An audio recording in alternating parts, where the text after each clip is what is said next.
ఏదో మీరొచ్చారు కాబట్టి మీ ముందు అన్యోన్య దంపతుల్లా నటిస్తున్నారు. మీ అల్లుడు ఏజే గారైతే మరీను. రావడం, మిమ్మల్ని పలకరించడం, మీ ముందు కాళ్ళు తొక్కి కళ్ళల్లోకి కళ్ళు పెట్టి చూడ్డం అంతా అబద్ధం.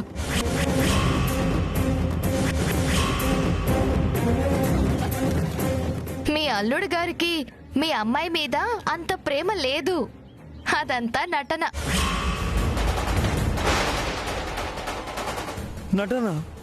నటన మామూలు నటన కాదు, ఇంటర్నేషనల్ రేంజ్ లో అవార్డులు వచ్చి యాక్టింగ్ చేస్తున్నారు.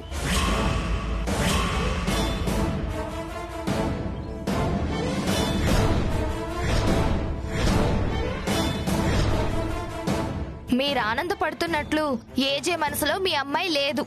మరి అంత ప్రేమగా ఉన్నారు కదమ్మా. అబద్ధం నమ్మినంతగా నిజాన్ని నమ్మించలేము. మేం మీకు ఎన్ని నిజాలు చెప్పినా మీరు నమ్మిన అబద్ధాన్ని అబద్ధమని నమ్మించలేము.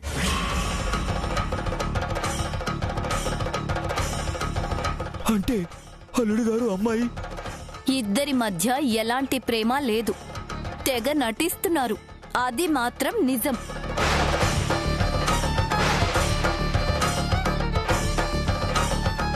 ఆ తర్వాత మీ ఇష్టం. కన్న తల్లిదండ్రుల్ని మమ్మల్ని ఇలా మోసం చేస్తారా? ఇప్పుడే నిజమేంటి తేల్చేస్తాను. ఓ, భాను భాను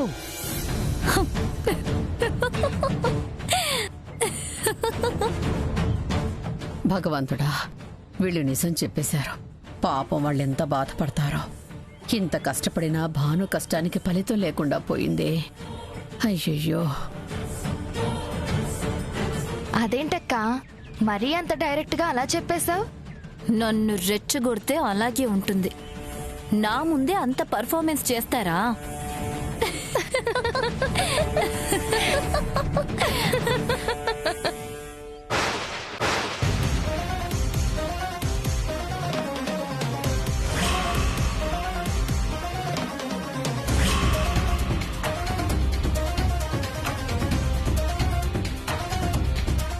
ఏంటమ్మా ఆవేశంగా వెళ్ళిన వాళ్ళు వెళ్లకుండా వెనక్కొచ్చారేంటని చూస్తున్నారా?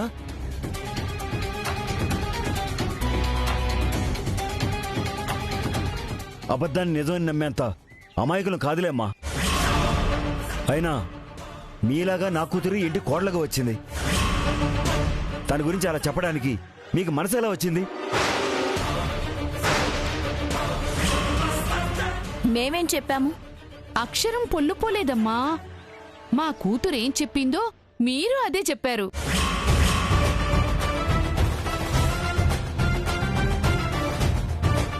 మరీ అన్ని డైలాగులు మక్కీకి మక్కీ చెప్తే ఎలాగమ్మా? కొన్నైనా డైలాగులు మార్చండి అమ్మా.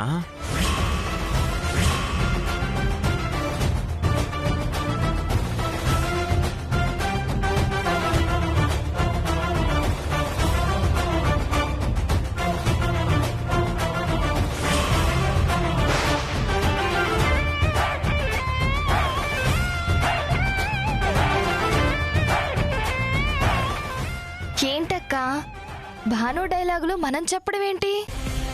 చెప్పింది నమ్మేశారు, అంతా తెలిసిపోయింది అనుకుంటే భాను చెప్పిన డైలాగులే మనం చెప్పారంటారేంటి?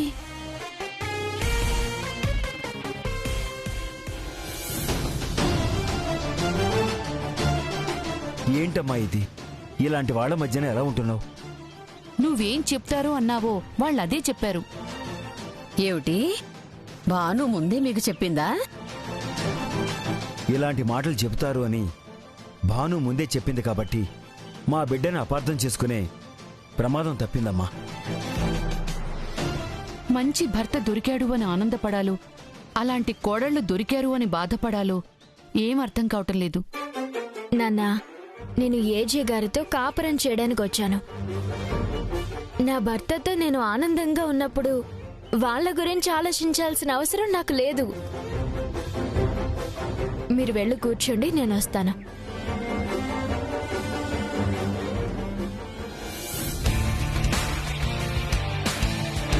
వాళ్ళు అలాగే చెప్తారని నువ్వు ముందే ఎలా గెస్ చేసావు భాను?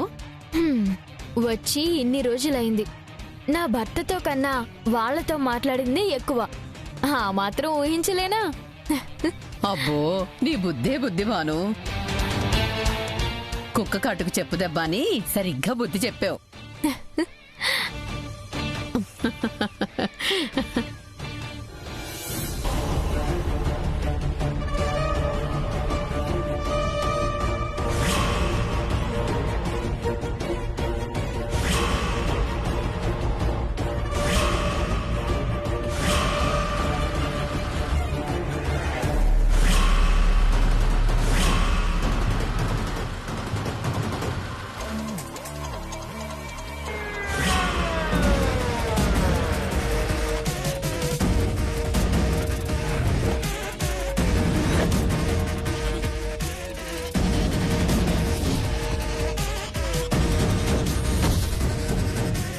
నన్ను ఫాలో అవుతున్నావు అప్పలకొండ.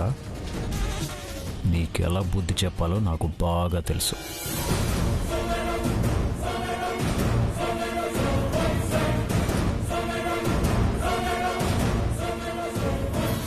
బావా ఏంటి బావా ఏజే దిగి మరి ఆలోచిస్తున్నాడు? వంటింట్లో ప్రియురాలకి ఏమైనా మర్చిపోయానా అని ఆలోచించుంటాళ్లే. ఏమో బావా, నా ఎడం కన్ను అదురుతుంది బావా. గుద్దితే అదే కన్ను వాసుద్ది.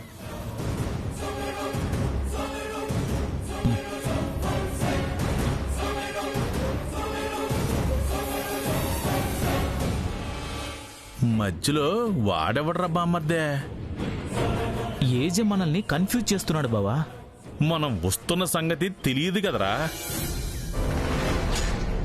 బావా నాకు తెలిసి ఆ వంటిల్లు ఇదే అయి ఉంటుంది. వాడికి ఏదో బాధ్యతలు అప్పచెప్తున్నాడు. అంటే వాణ్ణి పట్టుకుంటే ఆ వంటింటి గుట్టు బయటపడుద్ది కదా. అబ్బబ్బబ్బబ్బబ్బబ్బా, నీ బుర్రే బుర్ర బావా.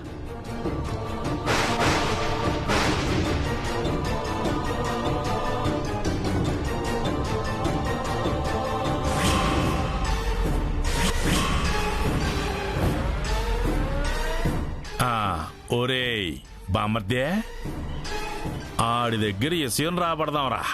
రే డ్రైవరు, నువ్వు పోనీరా.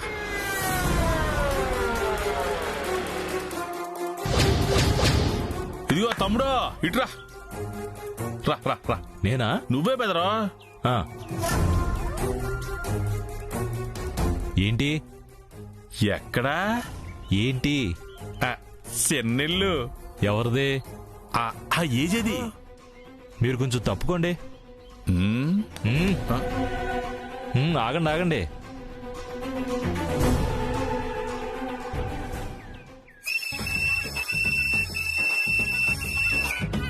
ఈ విషయం చెప్పరా అంటే విజిలేస్తావేంద్రా?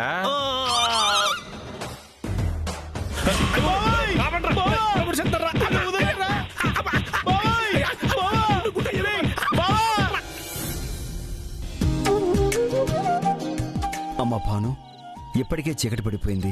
ఇంకా మేము బయలుదేరుతామమ్మా. ఇంతసేపు ఎదురు చూశారు, ఇంకాసేపు ఉండొచ్చు కదా. ఒక్క మాట ఆయనతో చెప్పి వెళ్తే బాగుంటుంది కదా నాన్న. ఇప్పటి వరకు ఉన్నాం కదమ్మా. అల్లుడు గారు ఏ పనిలో ఉన్నారో మేం మళ్ళీ వస్తాంలేమ్మా. రాకరాకొచ్చారు, ఉండొచ్చు కదా. ఇప్పుడు ఇంటికి పోయి చేసేదేముంది? చీర కొనాలన్నా ఏమిటి? భాను మొహంలో ఆ సంతోషం చూశాక నేను ఆ సంగతే మర్చిపోయాను. చూసావమ్మా, మీ అమ్మ చీర సంగతి కూడా మర్చిపోయిందంట. ఇది మామూలు విషయమా? చాలేండి, చీర మీదున్న ప్రేమ నాకు భాను మీద లేనట్టు. సర్లే వాళ్ళకు. అమ్మా భాను, మీ అమ్మ అలిగిందంటే మళ్ళీ నువ్వు వెళ్ళమన్నా కూడా 2 రోజుల దాకా వెళ్ళలేము. ఇక మేము బయలుదేరుతామమ్మా. మీరేమో వెళ్ళాలి అంటున్నారు, నాకేమో ఉంటేనే బాగుంటుంది అనిపిస్తుంది. మళ్ళీ వస్తాం కదమ్మా, వెళ్ళొస్తాం.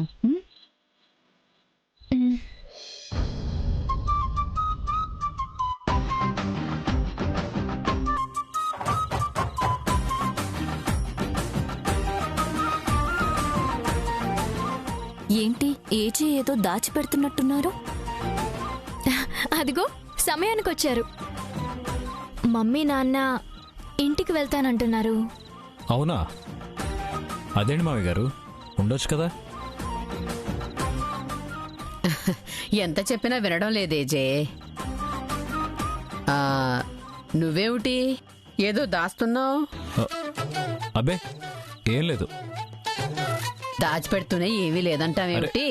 ఏది చూపించు. ఏం లేదు జయమా, చూపించే జే. ఏం లేదు.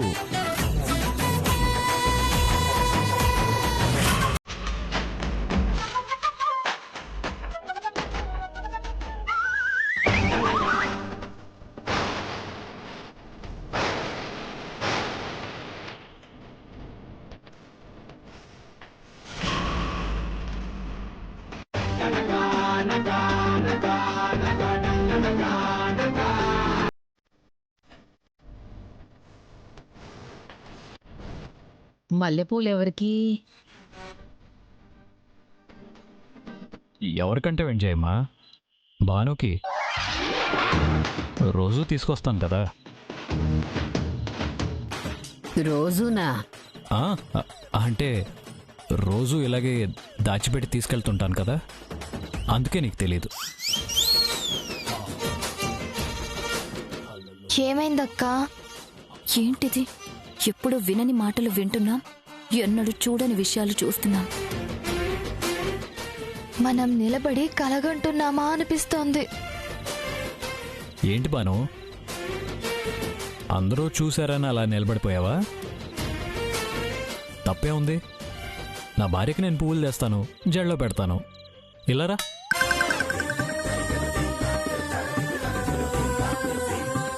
దా.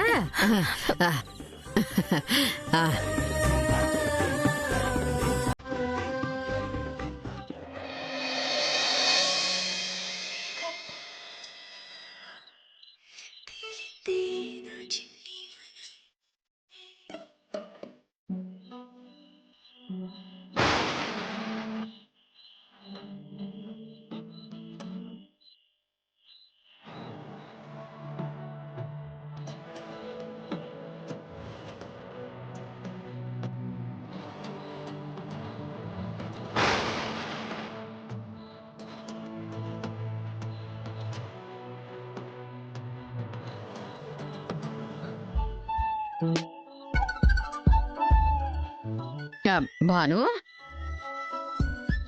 ఏదైనా పొయ్యి మీద పెట్టి మర్చిపోయావా?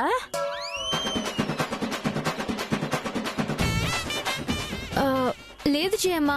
ఏ? ఆహా, ఏదో బాగా కాలిపోయి మాడిన వాసన వస్తోందే. బాబు, ఇక మేం బయలుదేరుతాం. నాదే ఉంది, భాను ఇష్టం.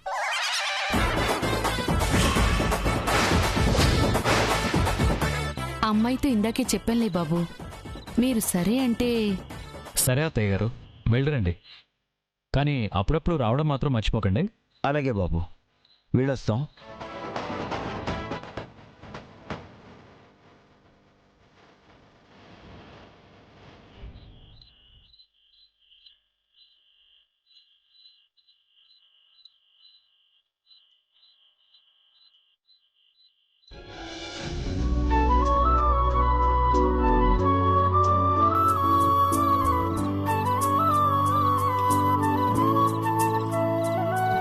ఇక మేము వెళ్ళొస్తామమ్మా. వర్షం కూడా పెరిగేలా ఉంది. జాగ్రత్త నాన్న. చాలా రోజుల తర్వాత సంతోషంగా ఇంటి నుంచి వెళ్తున్నానమ్మా. ఏ తల్లిదండ్రికైనా కూతురు పుట్టింట్లో ఎంత ఆనందంగా ఉందో మెట్టినింట్లో అంతకంటే ఆనందంగా ఉండాలని కోరుకుంటారు.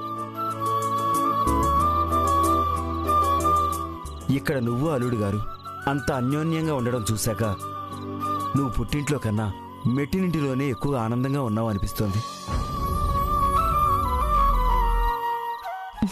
అక్కడ మీ చెల్లెలు ఆనందంగా ఉంది. నీ కాపురం ఎలా ఉంటుందోనని మేం భయపడేవాళ్ళం. కానీ ఈ రోజుతో ఆ భయం కూడా తీరిపోయింది భాను. అబద్ధాలతో మిమ్మల్ని మోసం చేస్తున్నాను. నన్ను క్షమించండి నాన్న. నన్ను క్షమించు మమ్మీ. చాలమ్మా, మాకీ ఆనందం చాలు.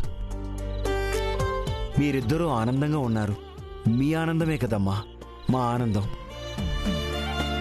మిమ్మల్ని ఇలా చూశాక మాకు మరో 10 సంవత్సరాలు ఆయుష్ పెరిగినట్టయిందమ్మా.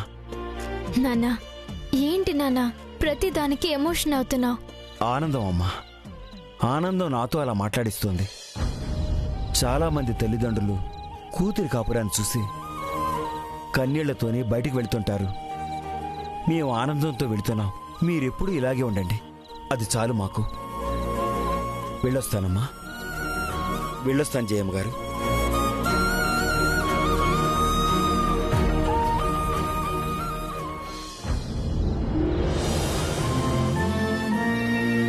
చూసావా భాను, వాళ్ళ మొహం ఎలా వెలిగిపోయిందో. మీరిద్దరూ ఎప్పుడు ఇలాగే ఉండగలిగితే ఎంత బాగుంటుంది చెప్పు. ఉంటాం జయమ్మా. అదేంటి 48 గంటల గడువు పెట్టి ఏదో చేస్తానన్నావుగా, మళ్ళీ ఇప్పుడు ఇలా అంటున్నావు? అది నువ్వే అంటావు, ఇది నువ్వే అంటావు. ఏది నమ్మాలి? భాను ఏం చెప్పినా అది చేస్తుంది జయమ్మా. మీరు చూస్తూ ఉండండి, మీకే అర్థమవుతుంది.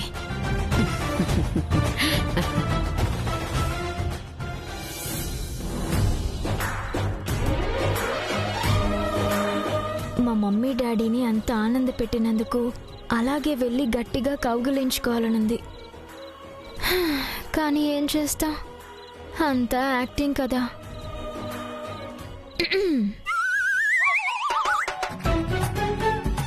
నువ్వు వచ్చావని నీ తల్లో మల్లెపూల వాసన చెప్తుంది. మళ్ళీ ఆ సకిలింపులు ఎందుకు? నేనేం సకిలించలేదు, గొంతు సవరించుకున్నాను. నీకలా అనిపించిందేమో, నాకు మాత్రం అలాగే వినిపించింది. నేనేదో థ్యాంక్స్ చెప్దామని వస్తే ఏంటండి మీరు? ఆల్రెడీ చెప్పావనుకుంటా కదా. మళ్ళీ చెప్పాలనిపించింది.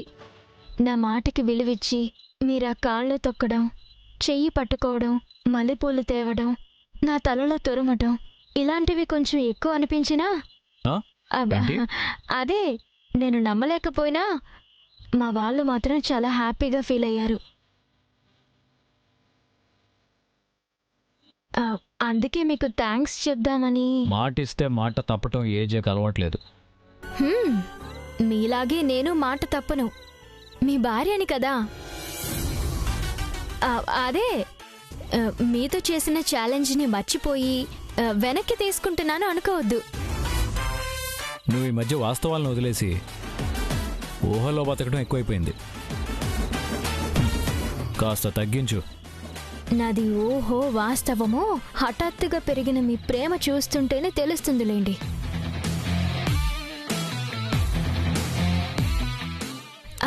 నాకు అనుమానం రాదు, వచ్చింది అంటే అందులో నిజం లేకుండా పోదు.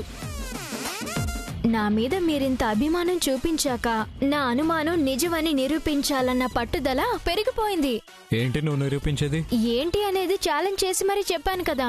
నువ్వు ఛాలెంజ్ చేసింది 48 గంటల్లో నిరూపిస్తానని. అందులో నిద్రపోయి లేచేసరికి 12 గంటలు గడిచిపోయాయి. మీ అమ్మా నాన్న వచ్చిన ఆనందంలో ఉదయం నుంచి సాయంత్రం వరకు 12 గంటలు గడిచిపోయాయి. అంటే 24 గంటలు. మళ్ళీ నిద్రపోయి లేచేసరికి మరో 12 గంటలు గడిచిపోతాయి. అంటే 36 గంటలు. ఇంకా మిగిలింది 12 గంటలు.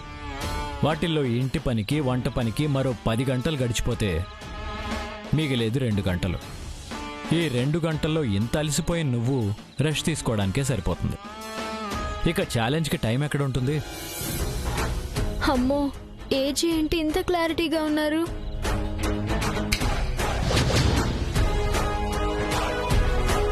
అయినా ఇంకా గెలుస్తాను అన్న నీ నమ్మకానికి నేను ఆల్ ద బెస్ట్ చెప్పకుండా ఉండలేకపోతున్నాను.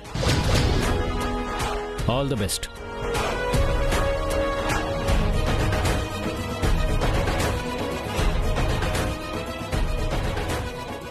అమ్మో, క్షణాల్లో లెక్క తేల్చేశారేంటి? అంతేలే, గంటని లక్షలుగా మార్చే మనిషికి ఆ గంటలు లెక్క పెట్టడం పెద్ద కష్టమా ఏంటి? అయినా తగ్గేదే లేదు. ఇక్కడున్నది భానుమతి.